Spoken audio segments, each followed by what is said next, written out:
is Antiga Shipyard. We're heading in there right now with game number 2. Ryung needs to stop this streak of losing to Protosses. It's unfortunate because he has so much experience with the Koreans, and he doesn't do too well. As you said in the beginning, he is a player that has been very successful in the foreign scene, but this is the upper echelon of the foreign players. Hasuobs is known to have some of the best Protoss versus Terran in the world. And actually, I want to mention one thing. He was the only person in the group stages to beat Puma. He 2-0'd Puma last season. 2-0'd the NASL Season 1 champion and NASL Season 2 champion. Puma, of course, who should be playing in the Sunday Showdown this Sunday, so make sure to check out and get your pass for that. Yep. But let's introduce our players here. All right, let's do it. In the bottom left, we have Hasuobs from Team mousesports CC, the yellow Protoss, I said that already, and Dennis Schneider. I was thinking about his name this entire time, because I like knowing the real names of players. Oh, okay, why don't you tell us the real name of Ryung? All right, so in the top right corner, we have the red Terran. He goes by Slayer's Ryung. His real name is Kim Dong-won. Very good. What's his first name? What's his last name? His first name is Dong-won. His last name is Kim. Boom. Oh, yeah! That's what I'm talking about, baby. That's preparation. That's right. Dude, you are so handsome today. Thank you. Thank you. You too, Andre. Thanks, sir. But, look at this. We see the probe is locked in to the Terran base. Ryung will not let him leave. And you see the Marine is inevitably going to execute him. Sad day. The probe will try to get out here. He scouts no gas. Really important. So he knows his opponent has gone for a fast expansion. Yep. What he's looking for is the amount of Marines that are actually started up in there. That's the only thing that really would be of value. Yeah. Or in case he's going to double gas anytime soon. But, you know, obviously Ryung's smart enough not to do that until he clears anything. Where there's this one build where it's the most abusive thing in the world. You get one Marine just to kill this probe. And then you go into a 1-1-1. No, you go double command center. Oh, what? Oh, there's also this build I saw on someone's stream where the guy, he looked like he was making a command center, except of course the probe didn't see it. And then a double gas. Oh, it was Marine King Prime. That's what he did. He made it look like a command center, and then he double gassed and went 1-1-1. And Protoss was completely caught off guard. So there's some savage mind games you can play. But of course, Ryung, he's not doing that. He's doing everything very standard. Double barracks after that command center. Meanwhile, Hasuobs, he's going to take the note to expand after his gateway with that second gas, just like you were saying last time. Ready? I'm going to drop a knowledge bomb on you right now. Go. TLO did that against... crap.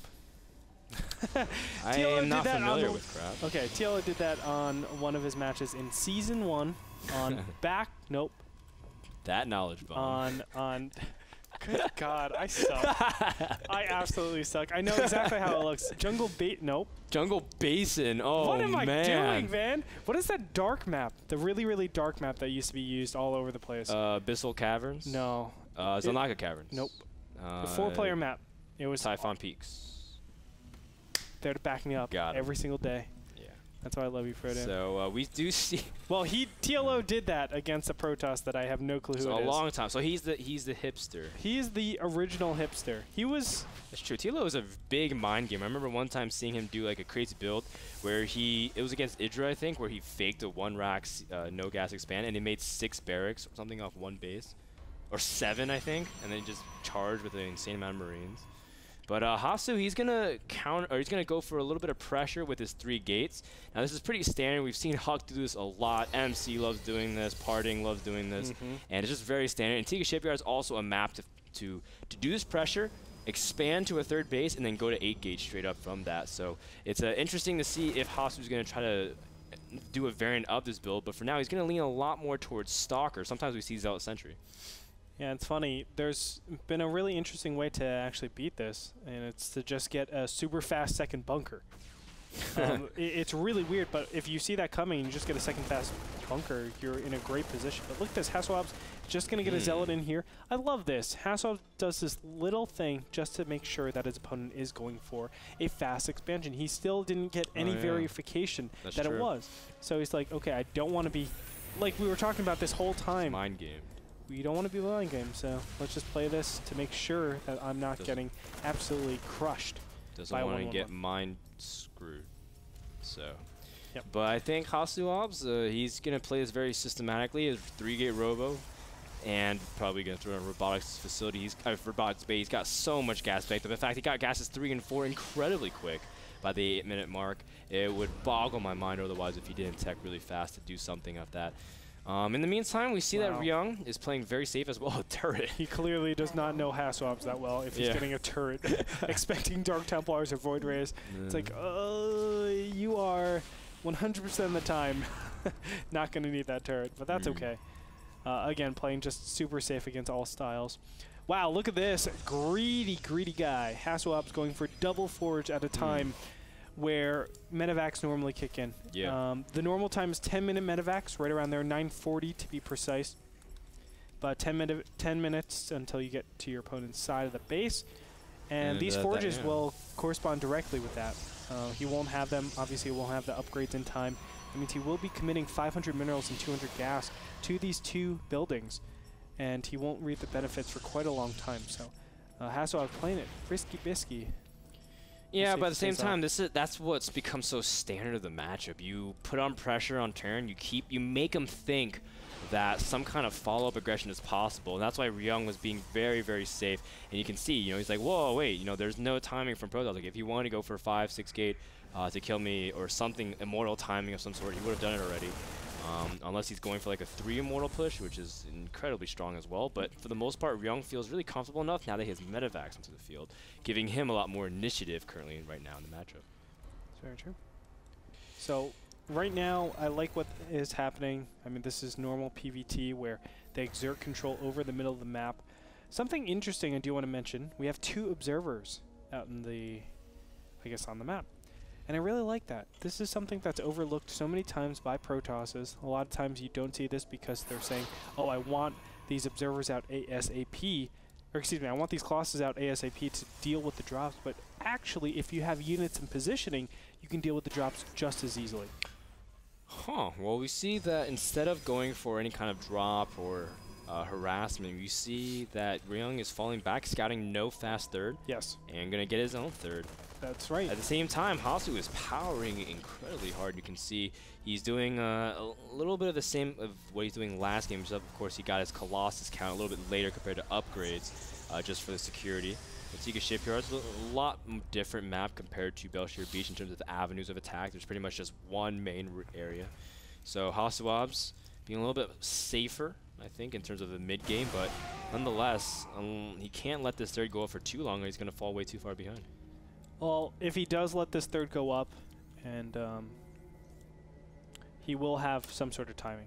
I mean, obviously he has 1-1, geared up 2-2 on the way right now, so I'm sure he has a 2-2 timing where his opponent is just starting to materialize off this one base. It actually takes quite a long time to net the production benefits of a third base, so you have to wait off quite a long time.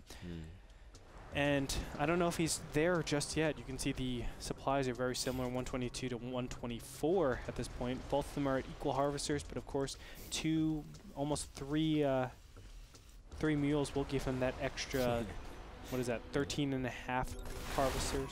Yeah, I was about to say, man, I feel like if there's any race that's easy in terms of accommodating a third base saturation-wise, it normally would be Terran. Yeah.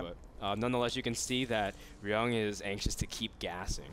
But sorry, what were you saying? I'm sorry. Oh, I just noticed this is a 2-base all-in by Hasuobs. Yeah, he's faking the third with his pro. Yeah. And this is similar to what TT1 did actually on Antiga Shipyard. Well, he still might get it. Don't get me wrong. He might just get the Nexus just for, kind of insurance a little bit. Yeah, like try to keep him and thinking. He has to push out with his 2-2. I can't see him just staying here. Well, I mean, at the same time, it is Hasuobs. Yeah, that's true. It's like that's what this is the mind games that Ryung might actually be thinking too.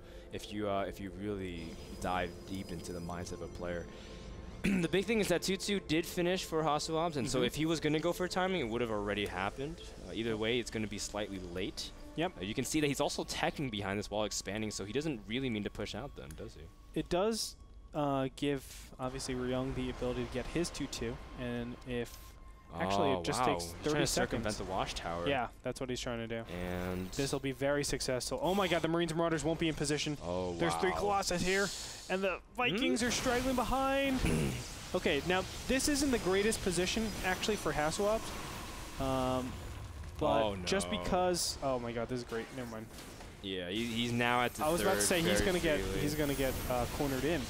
And he still Stalkers. will. To an extent. Well, I feel like the stock. Well, they have blink, so that could create a lot of rearrangements. And the big thing is Hasu can kill the workers, and the sentries are very exposed. In fact, Hasu throwing down panic force fields to try to block off the units from ever coming up. And you can see right now, Hasu really just wants to kill the third and get out of here as fast as he can, but Ryung has something to say about that. He is not going to let him leave without a fight. The Vikings engaging on the Colossus directly, a force field trying to block out the units from the right. But you can see that the Colossus that are reinforcing are going to drop immediately. Ryung cleaning up a significant part of the Protoss army, and it doesn't matter that the fact that he lost his third. Ryung is going to completely crush whatever Hasu has. Hasuobs did not target down those Vikings. That was the #1 thing he had to do. All the power came with this Colossus, so if he loses them, it's over. The gateway units are obviously ineffective here. Now he does have High Templars and Storm to back up into. Actually, okay, he does have Storm. So that's kind of nice. No ghosts out in the field. He does have charge for his Zealots. No, he doesn't. Yeah, with concussive shells, those Marauders will be able to kite the Zealots beautifully. Basically until you guys want to catch the Division 3 broadcast. So if you, that's how long Marauders can keep cutting Zealots for with concussive shells. You can see that Hasu is running out of options here defensively. He's trying to get an Immortal out just because it's quicker. Of course, he would love to get another Colossus out, but the fact is, Ryung is completely in control in terms of the pace of the game. You can see the factory keeping tabs on location of the army as well, so you can try to see if you can mind game there. What's also really good is that Ryung's been not only dropping, as you can see in the main, but he's been killing observers, making sure to keep Protoss in the dark. I do want to mention 3-3 has not been upgraded just yet, and that's a pretty crippling blow. Not having charge out anywhere soon, not having 3-3 coming out, so you can't even back up into anything. That's really tough. And now Ryung's going to move in here, and it looks like Hasuobs is not going to be able to weather the storm. Yikes. Marines and Marauders sniping out the High Templars, and those Zealots are just so slow. They can be cut forever, as you said, 10,000 years. Yeah. I'm pretty sure Vanessa Carlton actually made a song about that. 1,000 miles, man. 1,000 miles, man. So GG and congrats. Hasuobs is going to tap out here in game number 2. Ryung. See, his name is Dong Wong Kim. There it Not is. Kim Dong Wong. Well, Kim Dong Wong if you say it the Korean way. Yes. Hasuobs drops game number 2 on Antiga Shipyards, and Ryung ends up playing the strong macro game in terms of defense, and in the end, it came down to that positioning that we were talking about so often. It's hard to reinforce that spot. That's the big problem. So when you're all the way bottlenecked up in there, you really need to make sure that your Colossus are self-sufficient. If you don't have that commanding lead, then it's a problem. And being up there for so long, you're able to get, you know, that extra 1 or 2 round of Vikings. So it's really difficult. There was actually a straggling Colossus that was trying to reinforce, but obviously it did absolutely 0 damage. So that's why you had Hasuobs just blunder pretty hard there, and he lost way too much for him to be anywhere relevant in the rest of that game. Guys, that game was brought to you by Azo, the people who provide the monitor for NASL. And guys, also someone asked how old is Ryung. He's actually 21 years old. He's my age. So that's really cool. But guys, nonetheless, we'll be back with game number 3, the deciding game between these series, between Hasuobs and Ryung. Find out who will take the series and consequently move up in the division right after this.